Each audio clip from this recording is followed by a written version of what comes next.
পিকনিকে এখন হচ্ছিল বাচ্চাদের খেলা, বাচ্চারা খুব আনন্দ করে এনজয় করছিল খেলাটা।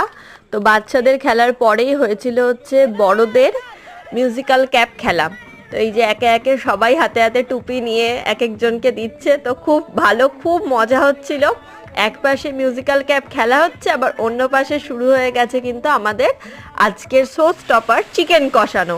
তো চিকেন রান্নার জন্য আলুগুলো ফার্স্টে ভেজে নিচ্ছে, নেওয়ার পর ধীরে ধীরে তারপরে এবার ভালো করে খুব করে চিকেন কষানো চলছে। উফ, দেখেই লোভ লাগছে। খুব সুন্দর কিন্তু চিকেনটা রান্না হয়েছিল। তো এবার সেই সমস্ত জিনিসগুলো করতে করতে করতে করতে এইবার আমাদের খেলার প্রাইজগুলো ডিস্ট্রিবিউশন হচ্ছে। ইনি ফার্স্ট হয়েছিলেন আর এনাকে প্রাইজ দিয়ে দেওয়া হলো। আর হচ্ছে তারপরে হচ্ছে এবার ওনারা কি করবেন, ওনাদেরকে পানিশমেন্ট, উনি যে ফার্স্ট হয়েছেন তার পানিশমেন্টে ওনাকে একটা ডান্স করতে বলা হয়েছিল। এবার সেকেন্ড জনকে প্রাইজ দিয়ে দেওয়া হচ্ছে। চলো পার্ট 3